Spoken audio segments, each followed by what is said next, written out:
I rushed to my wife, Jessica's hospital room, carefully slipping inside and closing the door behind me. Just to be sure no one could see, I pulled the curtain around her bedside and took a moment to look at her sleeping face. Why didn't you tell me anything? Am I really that unreliable to you? I couldn't help but mutter those words, feeling a wave of frustration. I shook my head, pushing those farts away, knowing now wasn't the time. Reaching out to her chest, I gently placed my hand and began unbuttoning her pajama top, one button at a time. My hands trembled as I undid each button, and when I finally saw her body after so long, I noticed how much thinner she had become. It pained me deeply. I slowly reached out to remove her undergarments, carefully pulling them down. What I saw then made me doubt my own eyes. So, that's what it was. My name is Alex Miller. I work at a real estate company. My wife, Jessica, works in IT. We've been married for 2.5 years, but we don't have any children yet. When we first got married, we were the kind of couple that others would envy, always close and constantly talking about wanting kids. We'd often imagine what life would be like with children. Alex, I'm going to be late at work again tonight, so could you grab something for dinner or eat out? I'm really sorry about this. Yeah, I got it. But Jessica, are you sure you're okay? Huh? What do you mean? I'm in a hurry here. She continued, getting ready without pausing, glancing at me through the mirror. It's been like this for a while now. You've been coming home late every night, and it wasn't like this before. Is work that tough? Can't you get someone to cover for you, even for a bit? And what do you expect me to do? It's my job. Who else is going to do it?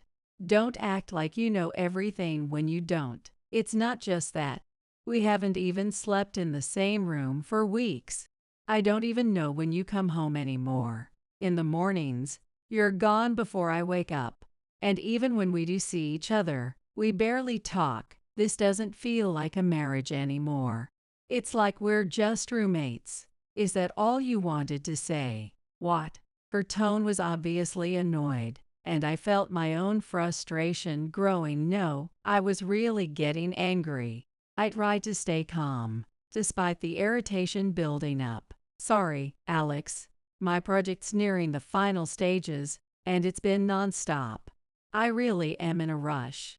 Can I go now? If you have more to say, just write me a note or something.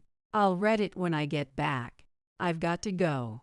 Without touching the breakfast I had prepared, she filled the tumbler I'd gifted her with black coffee from the coffee maker. She didn't even look back as she rushed out the door. Lately, every night, Jessica comes home late, well past midnight. She leaves just as hurriedly in the morning. Like today, our schedules were so out of sync that we barely spoke anymore. Because of this, we started sleeping in separate rooms at night, and the possibility of having children became non-existent. Jessica and I met during a business meeting. I'll take full responsibility for this matter. Yes, thank you for your assistance. I had reached out to an IT company for assistance with a project at work. The person assigned to the project was a beautiful and attentive woman. That woman is now my wife, Jessica. About the other day. Oh, that. How did it go? Was it successful? Yes, I knew asking for your advice was the right move. You're always such a great help. I'll be counting on you again for your advice. Oh, you're just flattering me. Sure, let me know if you need anything else. At work, she was clearly someone competent, and it was obvious that her colleagues relied on her a lot. Seeing her professionalism and, at times, her endearing clumsiness, I quickly fell for her. When I confessed my feelings and we started dating, I was already thinking about marriage. I was that captivated by her. Hey, Jessica, how about we head to the beach resort this weekend? I have a site inspection there, and I thought we could stay at a nice hotel and relax. You've been working nonstop lately. It'd be nice to take a break. Sorry, Alex. I have to go to the office again this weekend. It's crunch time for the project. So if you want to go, you'll have to go alone. What? Again this weekend?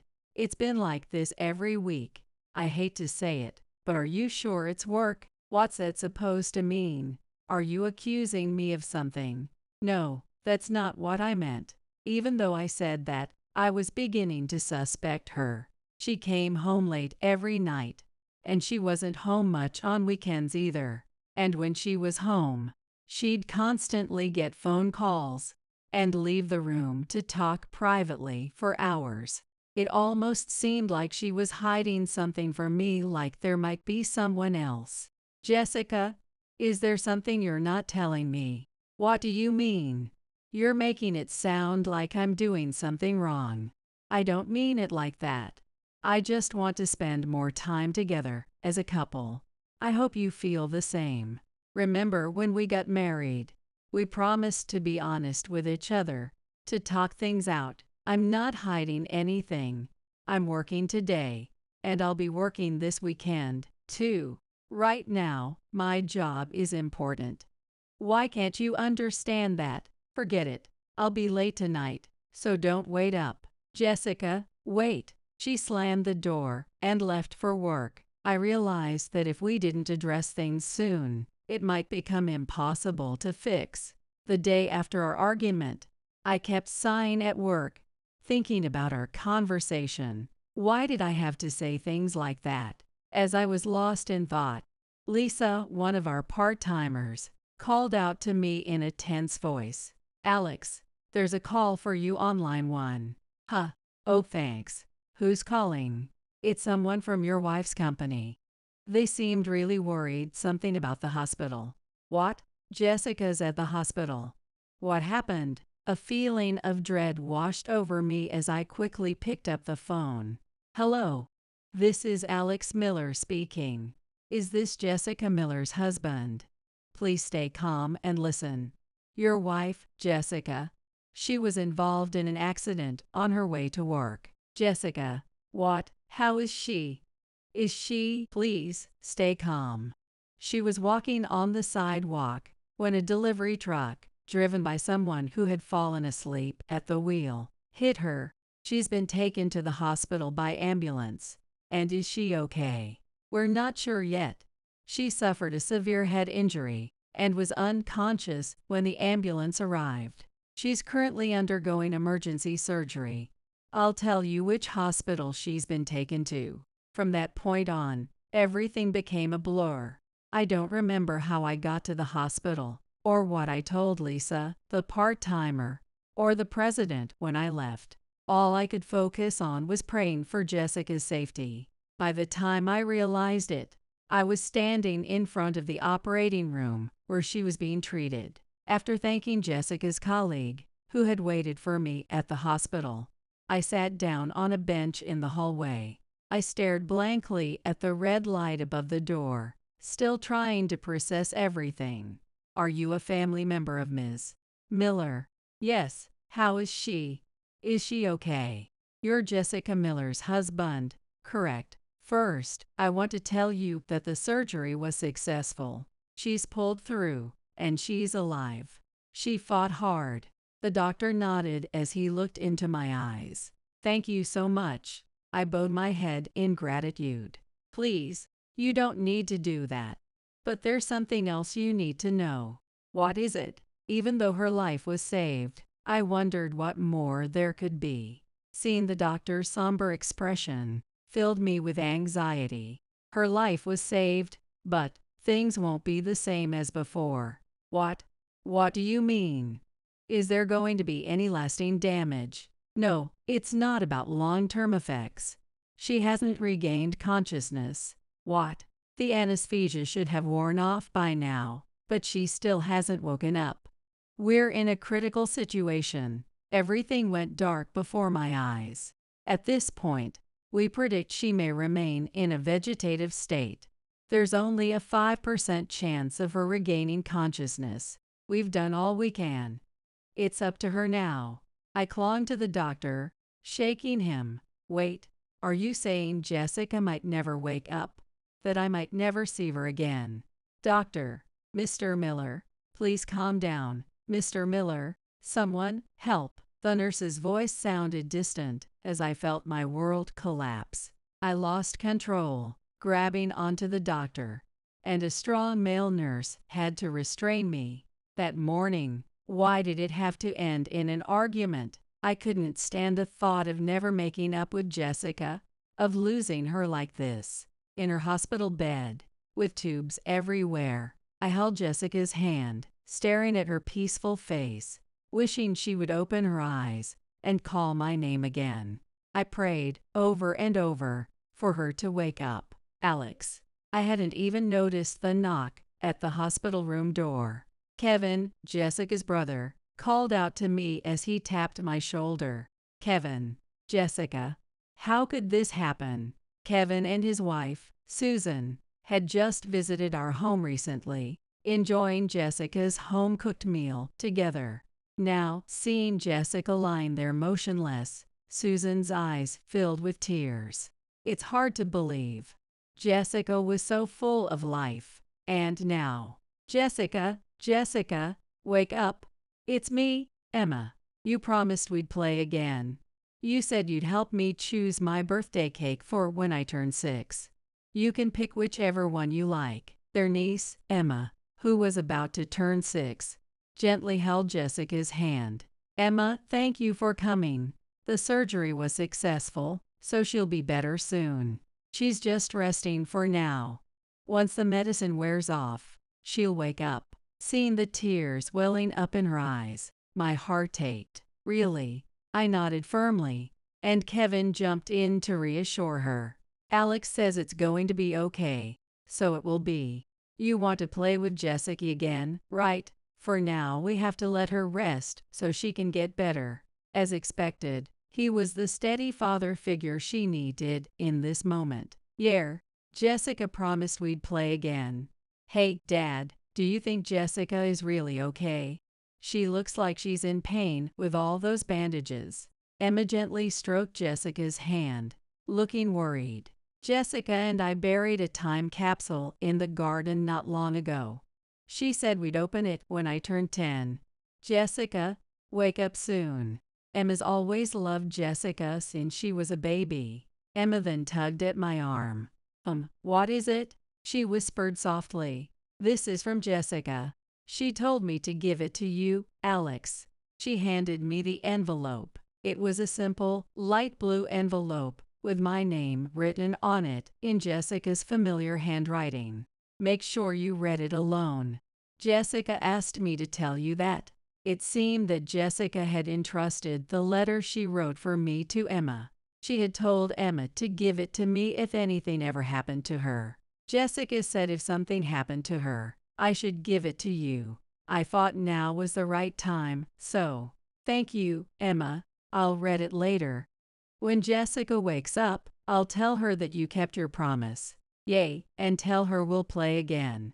Next time I visit, I'll bring the game she wanted to play. I promise I'll tell her. Alex, please take care of my sister, Jessica. Of course. I'll call you as soon as she wakes up. And if you need anything at all, just call. I'll be here right away. Thank you. I really appreciate it. With that, Kevin and his family left, worried about Jessica and me. I put the letter Emma had given me into my bag, told Jessica I'd see her tomorrow, and informed the nurses at the station before heading home. Ever since Jessica fell into a vegetative state, I started visiting her every morning before work, then heading straight to my job. After work, I would rush back to the hospital to be with her, staying until visiting hours were over, talking to her all the while. That night, on my way back home, I picked up takeout for dinner and walked into an empty house. I'm home. Hi, as if anyone would say welcome back. It's strange, but I never realized just how quiet the house feels when you're alone. I sat down at the dining table, ready to eat the takeout I'd bought, when I suddenly remembered Jessica's letter. Curious about what she had written, I set my dinner aside and opened the letter. What I read was unbelievable. To Alex. Alex, if you're reading this, it likely means that I am no longer in this world. There's something I need to apologize for. When we get married, we promised each other that we wouldn't keep any secrets, but I've been hiding something very big from you. It's time I tell you about it. A while ago, I was the leader of a project team at my company, working on developing an AI-based security system. It was designed to automatically respond to hacking attempts in real time and was intended for use by major corporations and the government. However, during development, the crucial AI system data was leaked, and I was framed as the culprit. Of course, I didn't do it. It was a complete setup, but evidence was fabricated against me, leaving me with no way to defend myself. As a result, I was forced to pay a large amount in damages. To cover the debt, I started taking on side jobs without telling you. But don't worry, it wasn't anything shady or immoral. I was developing systems for factory automation. By now, you've probably realized that the reason I've been coming home late every night was because of this. I was not having an affair, so please don't worry. With the deadlines piling up and balancing my main job, I became increasingly stressed, and I know I was cold to you. I'm truly sorry. You may not have noticed, but I injured my chest while installing a machine in the factory, and the scar is still there. Fortunately, it wasn't a serious injury, but I hid it from you because I didn't want you to see. Since I'm probably not alive as you read this, I felt it was time to confess. I'm sorry for keeping this secret until now. I didn't want to burden you, Alex, so I kept it to myself. But if I'm no longer here, the damages claim will eventually reach you. That's why I decided to write this letter. If I'm gone, please use the insurance money to settle the remaining debt. Alex, thank you for marrying me. I may not have been the best wife, but I loved you. Thank you for everything, and I'm truly sorry. Love, Jessica. After finishing the letter, I couldn't sit still, and I drove straight to the hospital where Jessica was staying. As I passed the nurse's station, someone called out to me unexpectedly, "Mr. Miller, I thought you had gone home. Did you forget something?" "Yay, something like that. Visiting hours are over, so please keep quiet, okay? I'm sorry." Even though visiting hours were over, I felt grateful to the nurse who let me into the ward, and I headed to Jessica's room. I gently opened the front of Jessica's pajama top and slightly pulled down the undergarment beneath it. There, I saw a fresh, keloid-like scar. This kind of scar wasn't there before. It was clearly a recent one. At that moment, I realized that everything written in the letter was true. I regretted not noticing how much she had been suffering, and I felt a surge of anger toward the person who had hurt her, and I resolved to prove her innocence. Even though I made up my mind, I wasn't working in the same company as Jessica, and I didn't know her colleagues well. Not knowing the circumstances, I was at a loss as to how to proceed. "Welcome. What brings you in today?" "Oh, it's Thomas, right? Hey, it's Jessica's husband. What a coincidence, huh? Is this your workplace?" One day, Thomas, who works at the same company as Jessica, came to the real estate office where I work. "Long time no see. So, how does it feel to be the one who stole Jessica and managed to marry her?" "Hey, stop saying confusing things like that in front of the store. I didn't steal her." "Well, maybe steal is a bit much, but if you hadn't come along, maybe I'd be married to Jessica right now. I had been pursuing her for a long time, but you suddenly showed up and snatched her away. And now Jessica is in a vegetative state, right? Must be tough. She might never wake up again." "That's not true. She's getting treatment, and she will wake up soon. I don't know, man. They say the chances of waking up from that state are slim. Maybe it's time to give up. Stop it. Oh, are you mad? All right, all right. Just take care of her as best as you can. So what brings you here today? If you don't have any business here, I'll have to ask you to leave. What you're doing is obstruction of business, you know. Don't get so upset. I was just teasing you a little. I actually have a reason for being here. I'm thinking about moving into a tower apartment, so I came to consult with you. Are there any good properties around here? Close to the station, relatively new. I'd like a place with a convenience store nearby, and, oh, a 24-hour concierge service would be nice. Wait a minute. A tower apartment. Your work's been going well lately, and I've got some extra money. So I thought it'd be a good time to move into a tower apartment. I see. Well, for a tower apartment, we need to conduct a screening process for the applicant, so I can't show you anything today. I'd like you to come back in 2 weeks for another appointment. 2 weeks, that's a bit long. But well, considering the amount of money involved, I understand. Make sure to conduct a thorough screening. I'll come back then. Oh, and say hi to your wife for me. With a sly grin, Thomas left the office. Using the documents Thomas had submitted, I checked his credit information and bank balance. Sure enough, the balance was quite high, which surprised me. However, something felt off. Considering his age and position, the amount seemed disproportionate. It was unusually large. Could it be that he's investing in stocks or mutual funds? If not, then I started to become suspicious of Thomas. I decided to consult someone about it. Alex, what's going on? Did something happen to Jessica? I called Susan, who works at a bank. I'm sorry for calling you at work like this. Jessica's still the same, there's no change in her condition, but I need you to check something for me. For me? What is it? I want to know the recent deposit activity of someone who has an account at your bank. Is there any way you could help me with that? Deposit activity? You mean the transaction details? Well, that's confidential information, so even if it's for a family member, it's not something I can disclose easily. You'd need to provide certain documents for verification. Well, it's not for personal reasons. It's for a credit check related to a real estate transaction. I need to verify the stability of income for a client interested in purchasing a tower apartment. Even in that case, is it difficult to get that information for a real estate transaction? Oh, if that's the case, as long as the required documents are submitted, we can check even for third parties.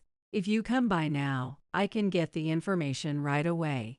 What do you think? I went to the bank where Susan works and obtained the recent deposit activity for Thomas.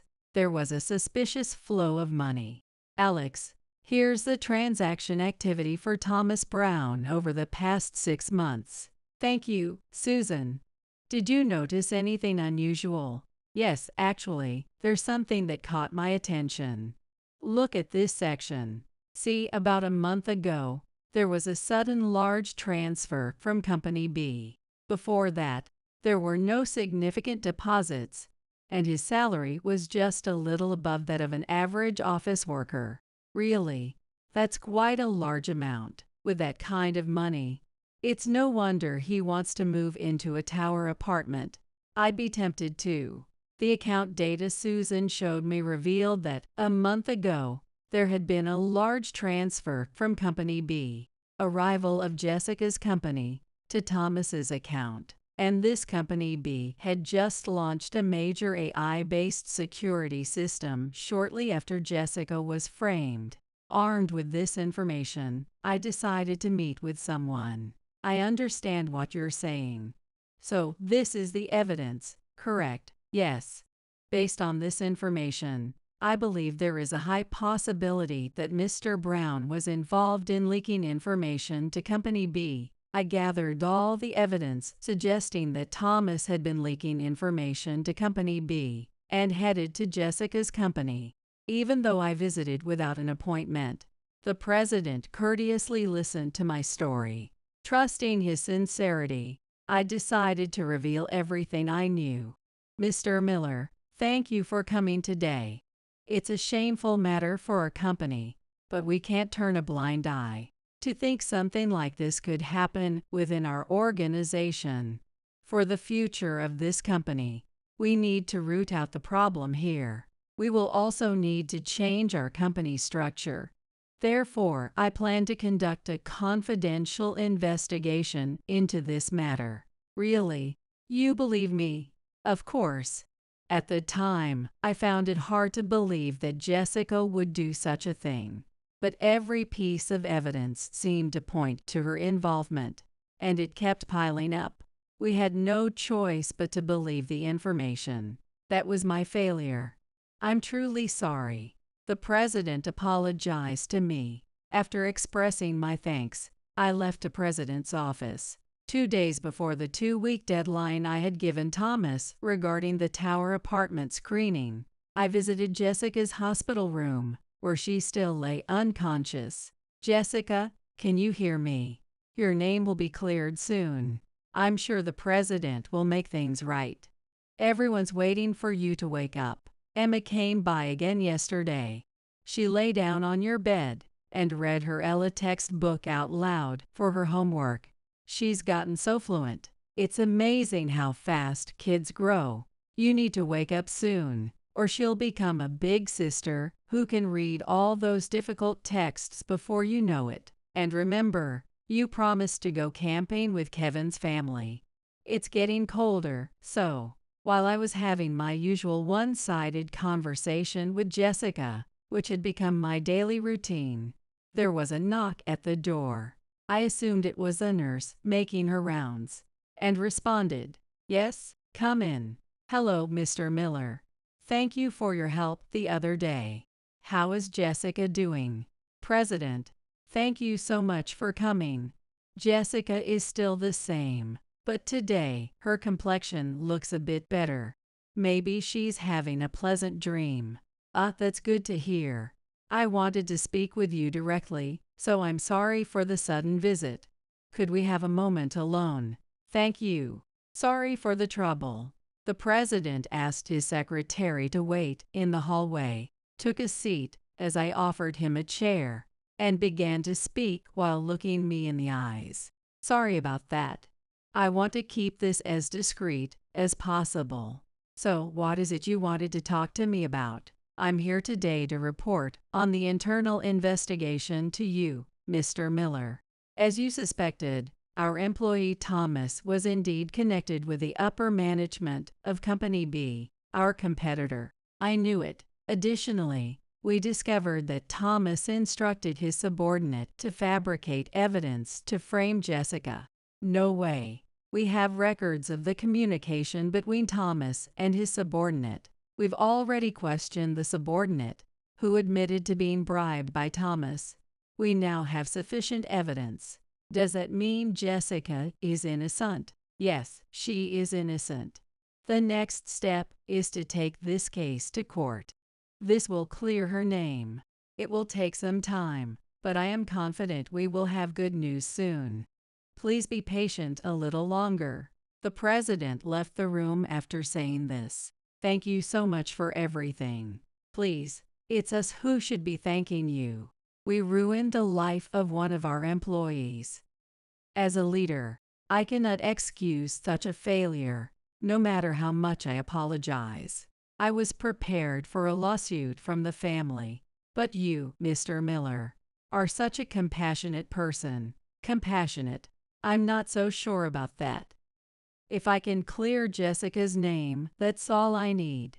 I really appreciate everything you've done, President." The president and I exchanged a firm handshake, expressing our gratitude to each other. In court, her innocence was proven. Thomas was charged with leaking information and framing Jessica, and he received a prison sentence. Shockingly, the investigation also revealed suspicions that he might have been involved in Jessica's accident, and further investigation is underway. If that's the case, I will never forgive Thomas. Having lost his job and facing a lawsuit for damages, the dream of buying a tower apartment became just that, a dream. Whether Thomas, now unemployed and facing massive damages, will manage is no concern of mine. He must pay for his crimes. I went to the hospital to report the news to the still sleeping Jessica. Jessica, listen. I have good news today. Your name has been cleared. The president cooperated with the investigation and took the case to court. There's nothing to worry about anymore. As I gently held Jessica's hand, I felt her fingers move slightly for a moment. Thinking it might be my imagination, I tried again. This time, I squeezed her hand more firmly. Her fingers moved slightly again. I quickly pressed on her skull button. Blood pressure, pulse, and breathing all normal. Yes, she's clearly responding more than before. It seems she is conscious. It looks like she can hear us. Jessica, can you hear me? It's Dr. Smith. I'm going to move your hand a little. The doctor stimulated her hand and foot, checking for reactions. Though slight, her eyelids and fingers moved, which hadn't happened before. I was overjoyed and spoke to her many times. Alex, Jessica is trying hard to wake up. Please keep talking to her every day and rub her hands or feet. You can apply a bit of pressure. Give her as much stimulation as you can. She will wake up. Let's believe in her and stay strong. From that day on, I spoke to her every day. I had always talked to her, but knowing she could hear me made me happy, and I talked even more. Visiting hours felt too short. Sometimes I decorated the room with flowers for Jessica, who loved them. For her, who always wanted a cat, I played cat videos. I even brewed her favorite coffee, bringing it close to her nose so she could smell the aroma. I focused on stimulating all her senses and talked to her about everything as I did. Every day, Jessica's reactions increased, and I felt a sense of hope. Then one day, unexpectedly, it happened. Good morning. Oh, Alex. Good morning. You're here earlier than usual today. What brings you in? It's Wednesday, and I'm off work today. So I thought I'd spend the whole day with you. I even made a lunchbox to eat together here. While you two are so close, I'm sure your wife is really happy. I wish my husband would be as attentive to me. He just leaves me alone most of the time. The only words he ever says are, "Is dinner ready?" or "Where are my socks?" It's always, "No, dinner isn't ready yet, and the socks are in the bottom drawer of the chest." That's the only conversation we have. Honestly, I wish my husband would learn from you, Alex. Oh, I shouldn't be chatting like this. The head nurse will scold me again. Well, see you later. Let me know if you need anything. Please, take your time. Thank you. After exchanging the usual greetings with the chatty veteran nurse, I entered Jessica's room. I put the fragrant fruit I had brought into the fridge and was about to boil water in the pot to make the morning coffee when I heard a faint, unmistakable voice behind me.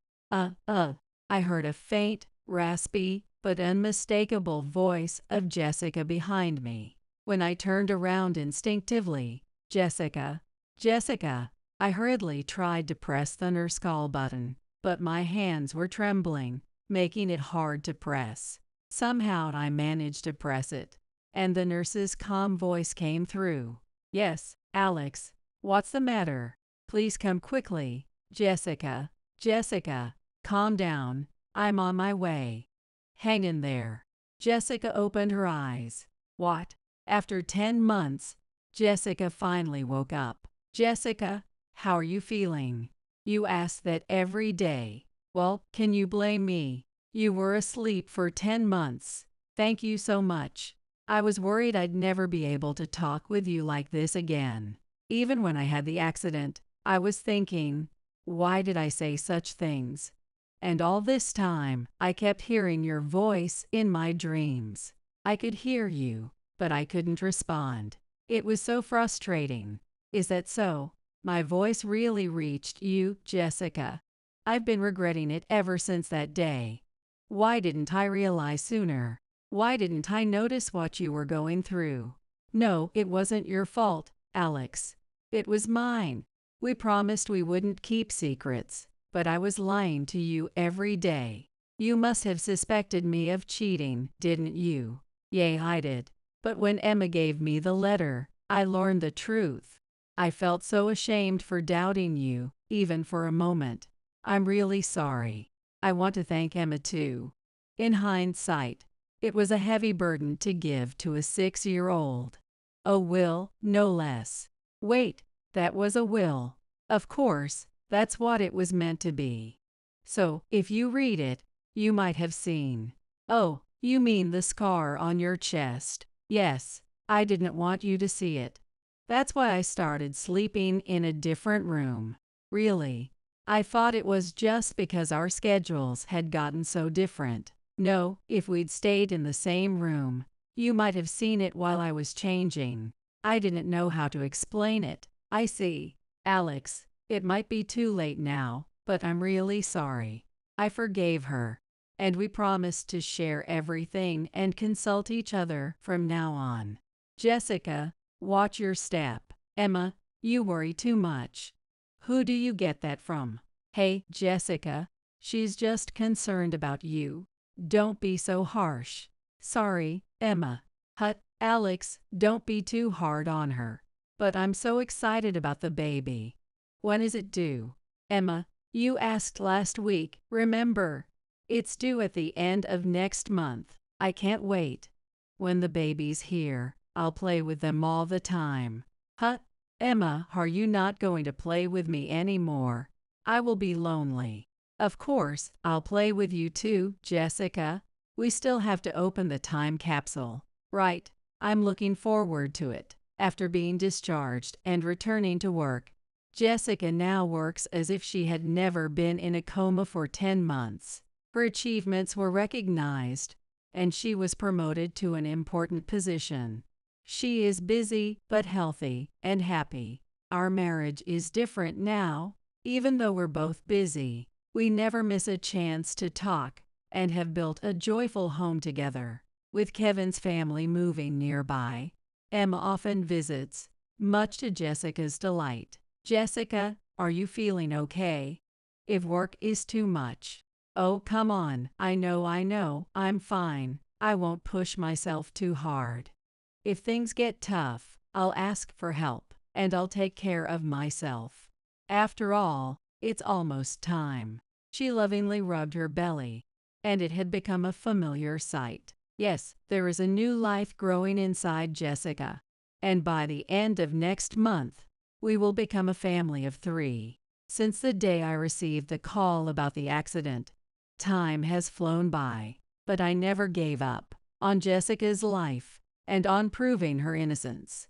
Being here now is not something to take for granted. Things could be lost in an instant. To avoid ever feeling that pain again, no matter how tired I am, I always make time for conversations with Jessica and savor every moment of our happiness. Get out, you worthless wife who can't even do household chores. I sat on the floor, berated and belittled. My mother-in-law glared at me.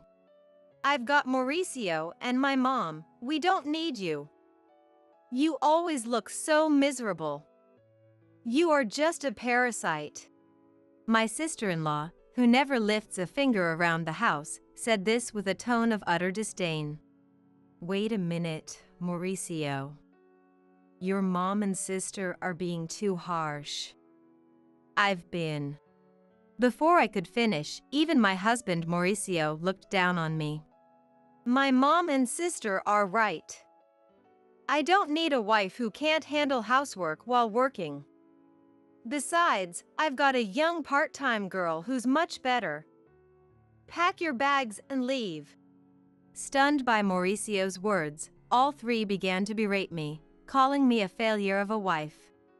I clenched my fists, looking down. After exploiting me all the time, how dare they?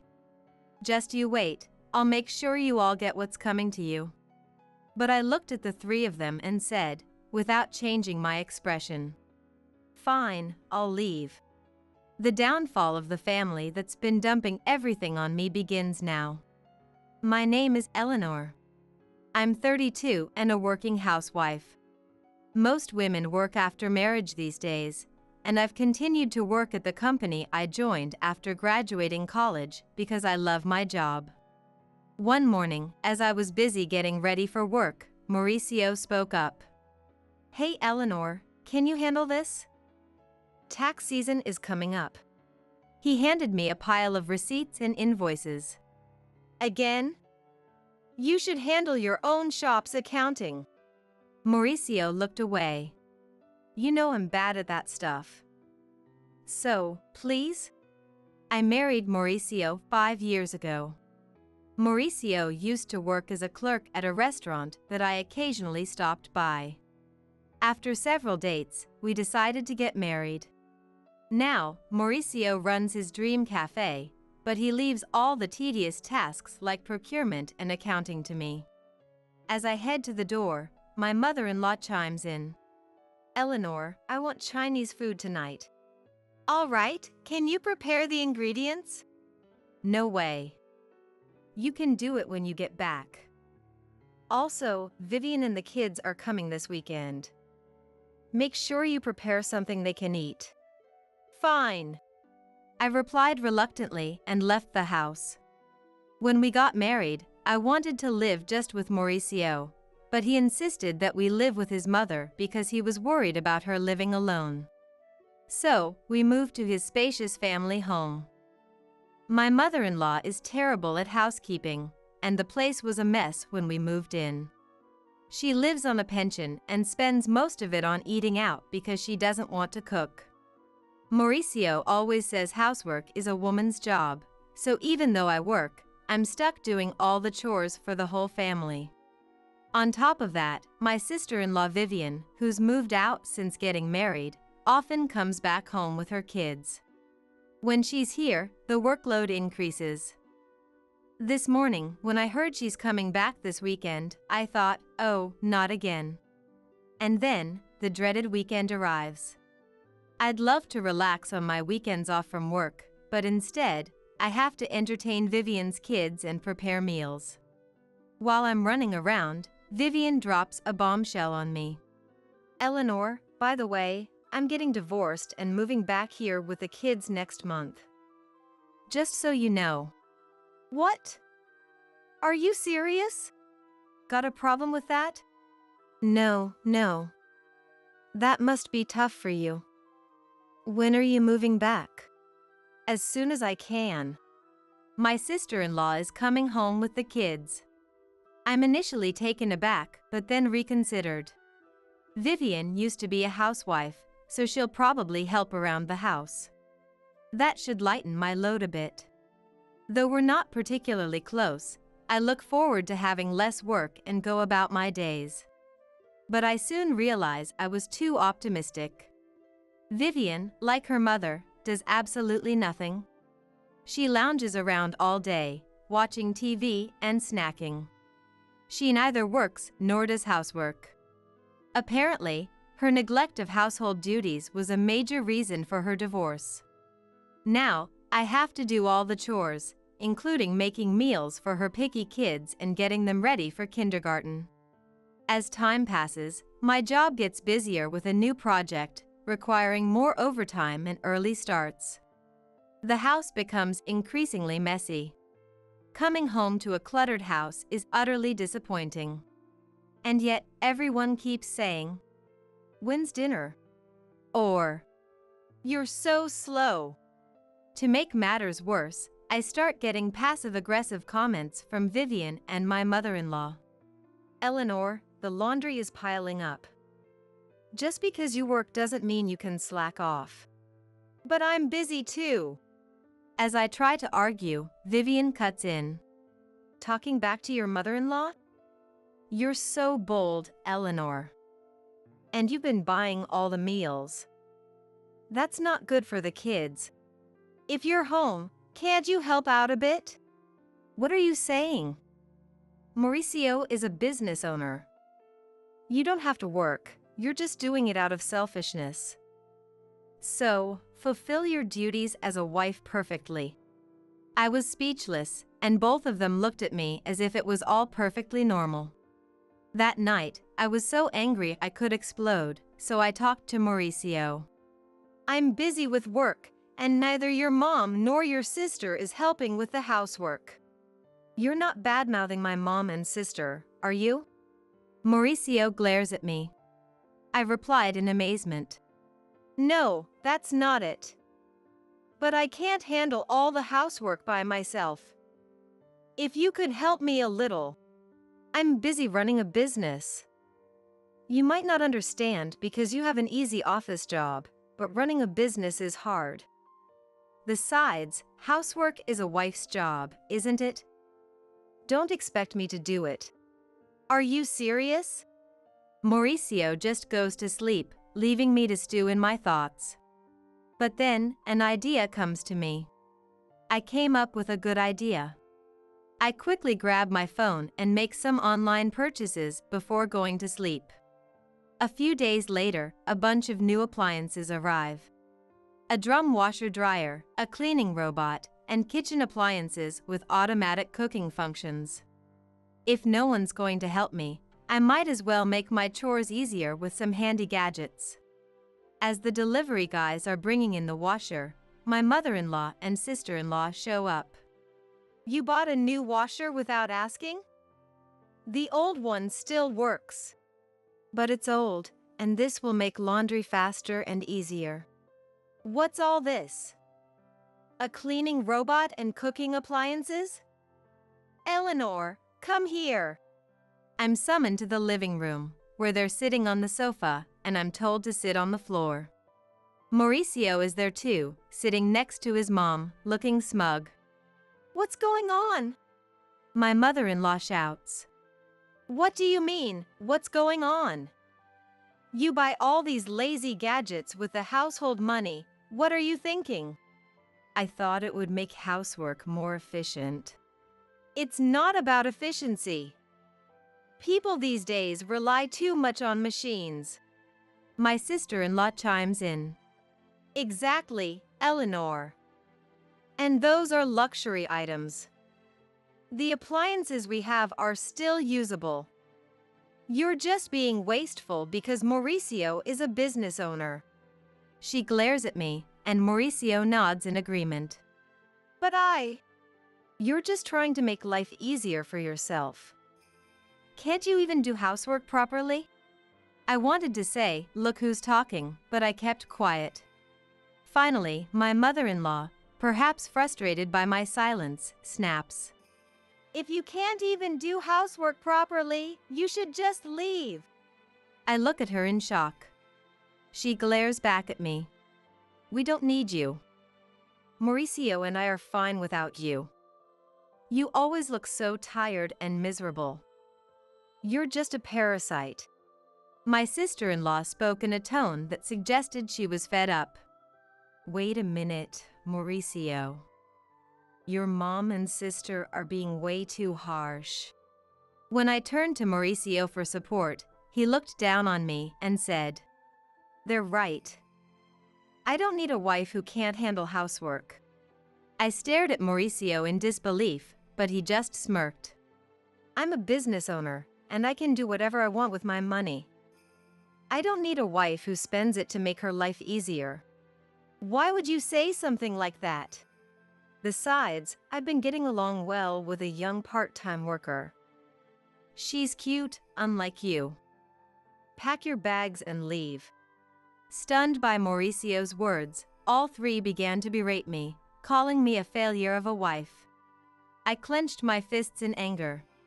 After exploiting me all this time, they dare to say this? Just you wait, I'll make you regret this. But I kept my composure and said, Fine, I'll leave. Good, we'll be better off without you. My mother-in-law spat out, and I silently stood up and placed something on the table. Mauricio, let's get divorced. It was a pre-filled divorce application. I had gotten it as a sort of talisman, tired of everything. Fine, I'll sign it. But don't regret it later. Mauricio signed the papers. And I packed my bags and moved to a weekly apartment that same day. No one came to see me off. I submitted the divorce papers to the city hall and rented a condo. Around the same time, I accepted a promotion I had been refusing due to housework and became a department head. I was able to advance my career, which I had almost given up on, and I became more and more immersed in my work.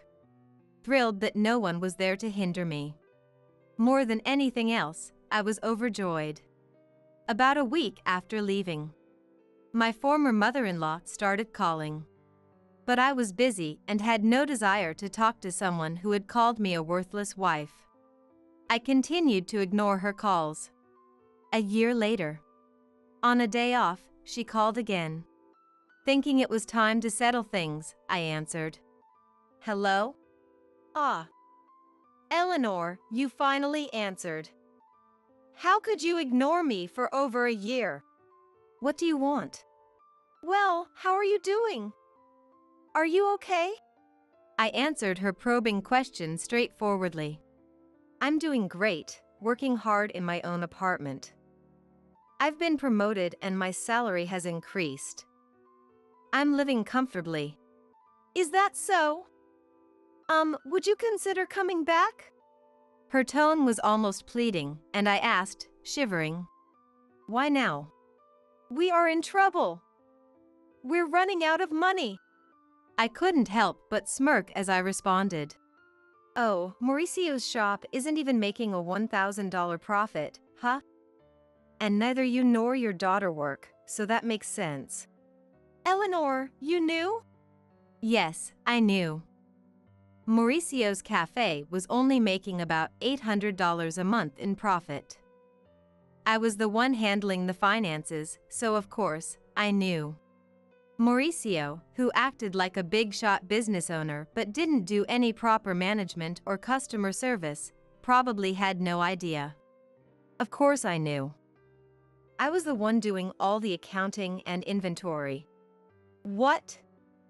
Why didn't you say something? I had no idea you were a manager at a big company and contributing so much to our living expenses. Yes, I was putting in over $3,000 a month. That's how everyone was able to live. I had been supplementing the family income with my own salary because I knew Mauricio's shop wasn't making much. Mauricio probably realized he couldn't make ends meet without my income only after I left. Please, Eleanor, come back. By the way, what happened to Mauricio's shop? Ignoring my former mother-in-law's plea, I asked. Mauricio's shop is going under next month. Even the part-time girl left him. That figures. With such sloppy management, he can't keep a business running. And he's too proud to do what needs to be done. No woman would want to be with a man like that. I chuckled, and my former mother-in-law was at a loss for words. Can we wrap this up? I'm busy. She hurriedly continued. Also, the house has been a mess since you left. A mess? According to her, the house was in chaos because no one was doing any housework. The house was cluttered, no one was cooking so they had to buy food, and they couldn't even afford a new washing machine. It would have been nice if you'd left those appliances. Ex-mother-in-law says. What are you talking about? Weren't those lazy appliances? And what's wrong with taking things that I paid for? I shouldn't have said that. But I never thought the house would become like this just because no one was doing the chores. I asked, getting a bit irritated. Isn't it strange that 3 adults can't manage the housework? What are your daughter and Mauricio doing? She lowered her voice. Well, Mauricio is sulking at home all day, doing nothing since he found out his shop isn't making any money. Really? He said he could do whatever he wanted with his money because he's a business owner.